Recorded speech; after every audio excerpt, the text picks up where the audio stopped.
BX1+. Le face-à-face. Mais tout de suite, dans notre face-à-face, dans notre débat quotidien, on va s'intéresser à l'influence des réseaux sociaux sur la jeunesse, sur les adolescents notamment, sur la manière de préparer ces jeunes à évoluer dans les réseaux sociaux et sur la manière dont on devrait peut-être réglementer un peu plus la présence de ces réseaux sociaux en Belgique. On va en débattre dans un instant avec Valentine François. Elle est animatrice chargée de projet en éducation aux médias. On aura Yves Collard qui est formateur, expert en éducation aux médias et professeur à l'IEX, et Mathieu Michel qui est le secrétaire d'État du gouvernement fédéral à la digitalisation et à la protection de la vie privée.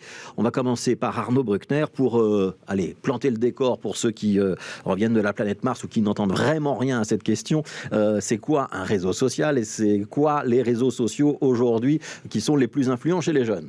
Alors une étude récente menée par Kepios, UR Social et Hootsuite, ça commence déjà bien. Oui, c'est fini pour les mots anglais heureusement, permet de voir quels sont les réseaux sociaux les plus populaires en Belgique. En tête, on retrouve toujours Facebook à 81% d'utilisation pour les 16-64 ans. Presque plus besoin de présenter Facebook, si ce n'est que le public est plutôt vieillissant et que les jeunes sont moins intéressés globalement qu'auparavant. Ensuite, on retrouve YouTube, utilisé par 80% des sondés, mais que l'on considère pourtant moins comme un réseau social, puisque les interactions se limitent quasiment uniquement aux commentaires.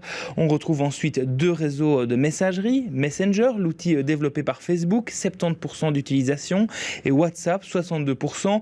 Le dernier géant est Instagram, 53%, application de partage et de photos et de vidéos, mais aussi utilisée par beaucoup comme une messagerie. Ensuite, sous la barre des 50% d'utilisateurs parmi les sondés, on retrouve pêle-mêle Pinterest, réseau de partage de photos d'inspiration notamment, Snapchat et ses contenus éphémères, Twitter qui reste toujours globalement réservé à un certain public plus privilégié, et LinkedIn. Et le dernier réseau qu'on peut citer, dont on parle régulièrement dans cette émission, c'est TikTok, 21% d'utilisation, mais qui est ultra populaire chez les jeunes, qu'ils privilégient régulièrement à d'autres réseaux. Allez, on va commencer avec Valentine François, puisque vous êtes en contact régulier avec des jeunes. Alors, on va peut-être se mettre d'accord sur la notion de jeune. Vous allez nous dire avec quelle tranche d'âge vous travaillez. Ils passent beaucoup de temps sur les réseaux sociaux, ces jeunes, ou c'est une illusion d'un vieux parent comme moi? Alors, non, c'est pas une illusion. Les jeunes passent beaucoup de temps sur ces réseaux, mais aussi parce que c'est devenu leur lieu de socialisation principal en dehors de l'école. Ces réseaux n'existaient pas avant. Maintenant, c'est une super possibilité quand on est pré-ado, ado, de rester en interaction avec ses amis. Et donc, oui, ils passent beaucoup de temps dessus. Nous, on travaille avec des jeunes de 3 à 35 ans, mais pour ces questions-là, on va souvent dans des classes de 5e, 6e primaire, 1e, 2e secondaire. Ouais, ça veut dire que ces réseaux sociaux, ils servent aux jeunes à prolonger les contacts que, par exemple, ils vont avoir avec leurs amis à l'école ou au club de sport, etc. Et ils vont maintenir ce contact quasi de manière permanente avec ces gens-là, ou ils vont rencontrer d'autres gens par l'intermédiaire des réseaux sociaux? C'est principalement les usages qu'on observe quand on pose la question directement aux enfants ou aux ados. C'est que c'est avant tout pour discuter avec leurs amis après l'école. Ça peut, en tant qu'adulte, un petit peu nous surprendre parce que parfois, ils utilisent même leur smartphone quand ils sont en présence avec leurs amis, mais pour leur montrer telle dernière vidéo sur TikTok ou sur YouTube. Et donc ça, c'est vraiment l'usage principal. Il arrive que ça leur permette d'être en interaction avec, par exemple, sur des jeux en ligne, d'autres joueurs ou d'autres joueuses, mais c'est pour des usages plus spécifiques. Alors, Yves Collard, est-ce que c'est dangereux, pas dangereux? Est-ce que c'est l'outil d'une génération comme la génération précédente avait découvert le GSM, comme la génération d'avant avait le téléphone pour appeler les copains une fois qu'on était rentré de classe? Il faut s'inquiéter ou il ne faut pas s'inquiéter? Alors, il faut s'inquiéter de manière modérée. Enfin, on est toujours dans la nuance quand on est dans l'éducation aux médias, vous le savez bien. Nous avons mené une enquête qui s'appelle Génération 2020, qui a essayé de donner une image réelle des usages adolescents et des enfants. Et il y a quand même deux points d'intérêt qui me semblent vraiment importants à préciser ici. Le premier intérêt, c'est la disparition du contrôle coercitif par les parents.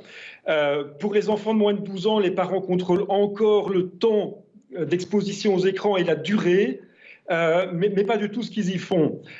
Pour les adolescents, les parents ne contrôlent plus rien du tout. Et l'autre chose qui me paraît vraiment cruciale à aborder, et ça revient à votre question du danger, c'est que les adultes sont focalisés sur la question des écrans, les écrans, les écrans, les écrans, les écrans. Et comme ça a été dit, les adolescents, les enfants, pour eux, les écrans ne comptent pas, ce sont les pratiques.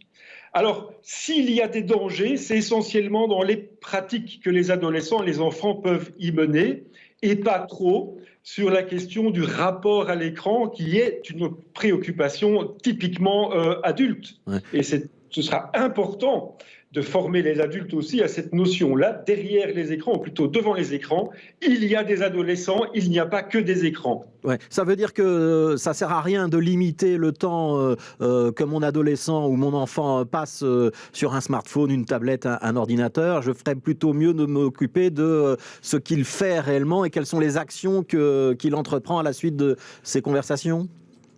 Oui, c'est exactement ça.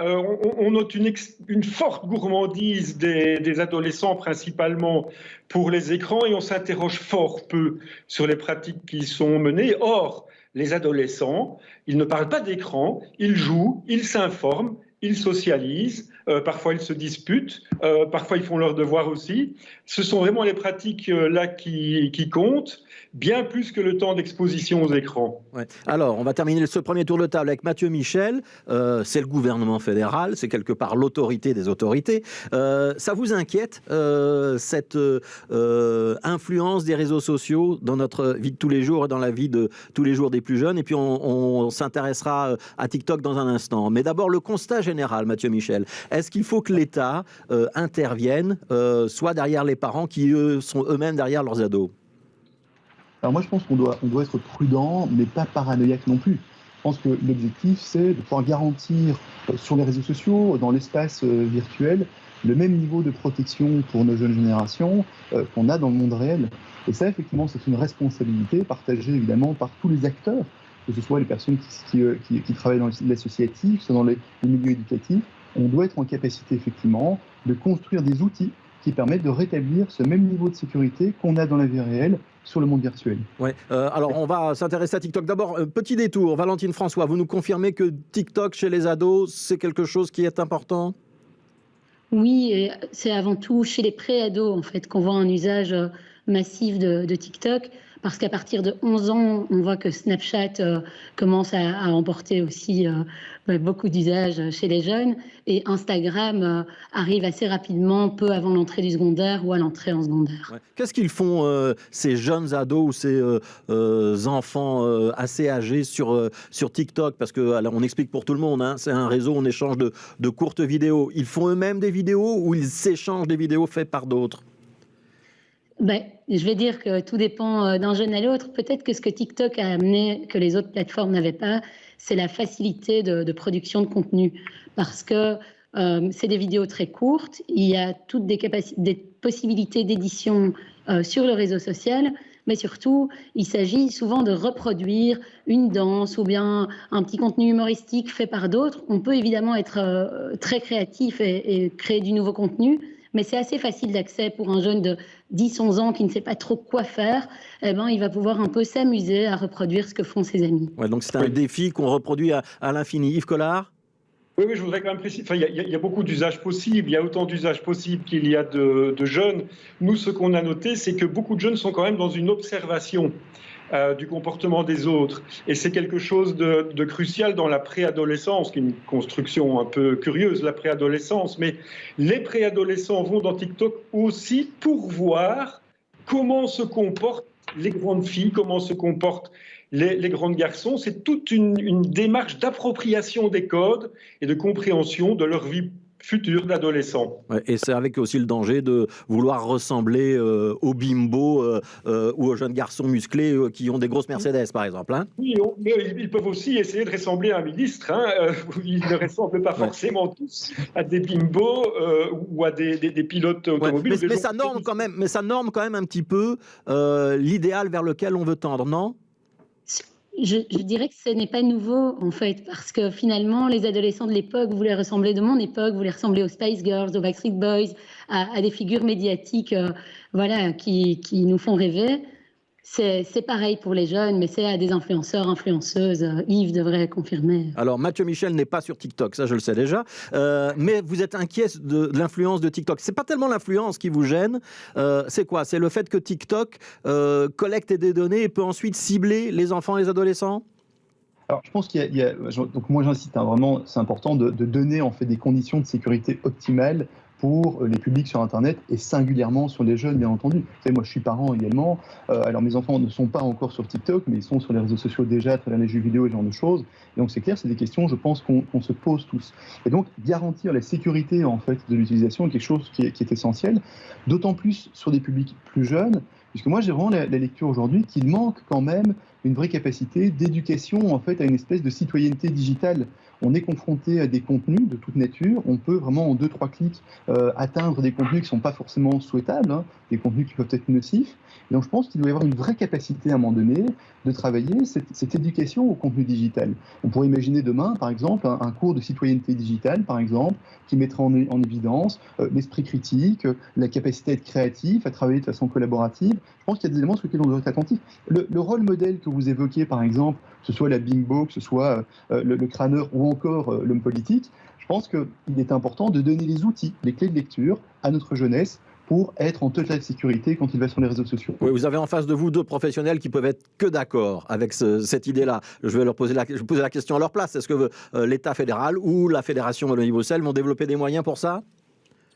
Je pense que les moyens ils doivent venir là où il y a de l'éducation, c'est-à-dire principalement dans l'enseignement, qui est souvent mal doté en termes de possibilités d'éducation aux médias, tout en précisant bien une chose quand même, il y a des limites à l'éducation aux médias. C'est un peu la tendance aujourd'hui de dire que l'éducation aux médias va résoudre tous les problèmes. Moi, les problèmes dont je parle ici, c'est plutôt des problèmes de citoyenneté, et voire de vivre ensemble. C'est par là qu'il faut injecter aussi de l'éducation, et pas seulement en prenant des mesures restrictives ou coercitives, aussi légitimes qu'elles soient, sur un plan juridique. Ouais. Alors je reviens à vous, Mathieu Michel. Sur TikTok, je reste sur TikTok. Qu'est-ce qu'il faut faire? Est-ce qu'il faut empêcher TikTok de collecter des informations sur ses utilisateurs parce que ce sont de jeunes enfants? Est-ce qu'il faudrait des règles particulières, par exemple, quand on a affaire à des mineurs? Alors, je vais vous dire, honnêtement, il faudrait déjà s'assurer que TikTok respecte les règles existantes. Je pense qu'il y a aussi aujourd'hui des règles qui existent. Il y a le RGPD, il y a en Belgique la loi vie privée. Moi, je vous avoue, ce qui me rend très perplexe, c'est que TikTok a déjà été condamné en Italie, a déjà été condamné aux Pays-Bas, s'est retrouvé dans des situations effectivement problématiques, donc il s'est sorti par le paiement d'un certain nombre de montants.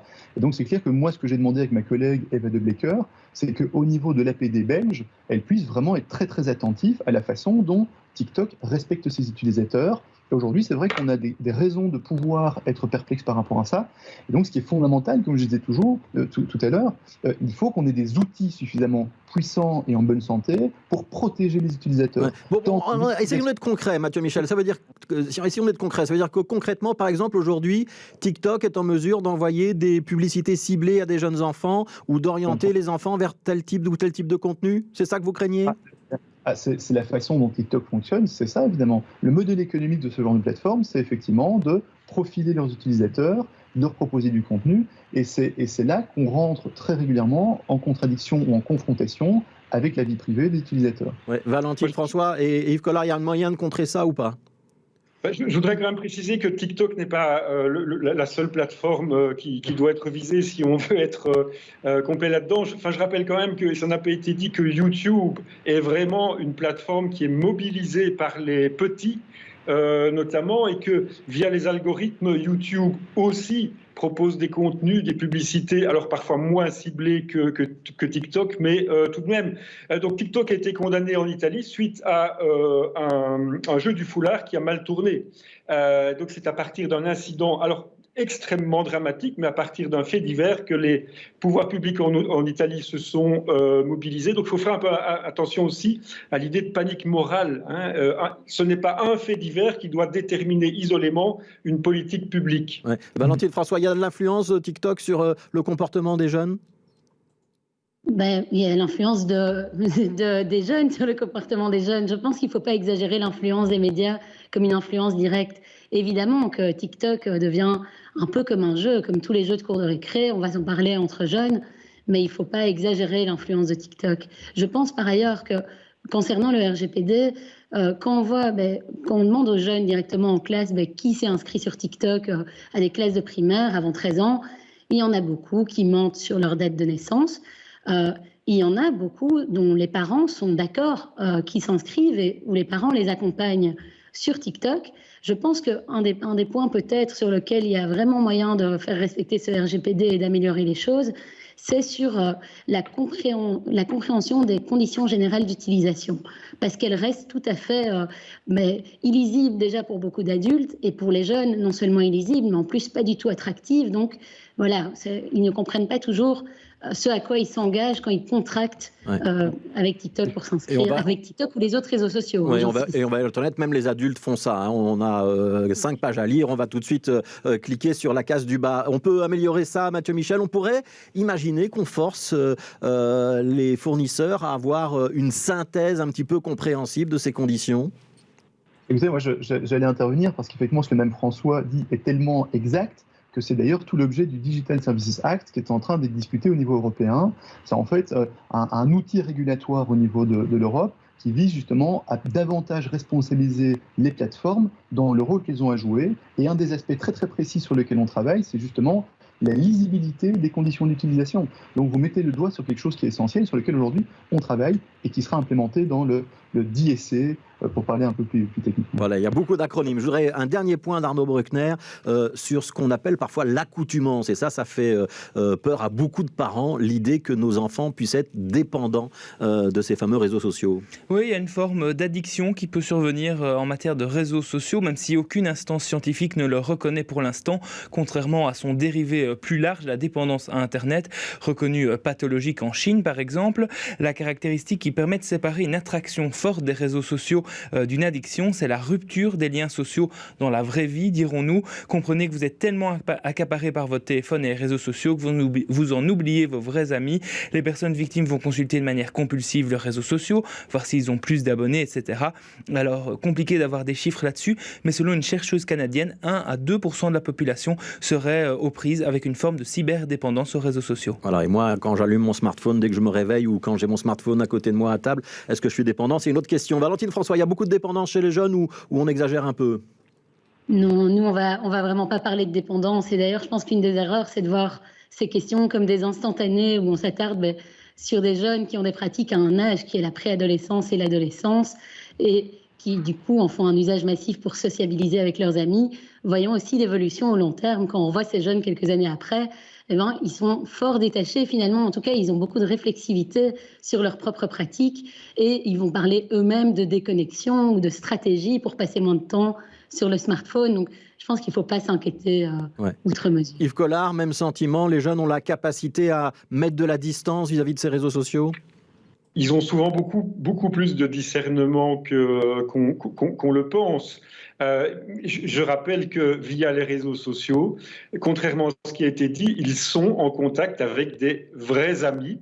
L'idée selon laquelle, à partir du moment où on est dans les réseaux sociaux, on serait dans une espèce d'illusion, d'inauthenticité, me paraît tout à fait caduque de ce point de vue-là quand on parle des adolescents. Ouais. Une dernière question, Mathieu Michel. C'est la semaine du numérique. C'est l'occasion de parler de toutes ces questions-là. Est-ce que, d'une manière générale, ça occupe assez de place dans l'espace public et dans l'espace politique, ces questions ? Je pense que c'est des questions qui vont encore prendre beaucoup plus d'ampleur. Parce que je crois qu'il y a une maturité digitale qui doit venir, y compris au sein des parlements. Et donc c'est avec l'évolution des utilisations qu'on va prendre de plus en plus de temps pour parler de ces questions qui sont fondamentales et qui sont des questions in fine terriblement éthiques quand on réfléchit. Mathieu Michel, est-ce que vous faites confiance aux parlementaires ? Est-ce que les parlementaires et les ministres, ils ne sont pas un petit peu trop vieux lorsqu'on parle de ces questions-là ? Vous feriez mieux d'inviter Valentine François et Yves Collard, non ?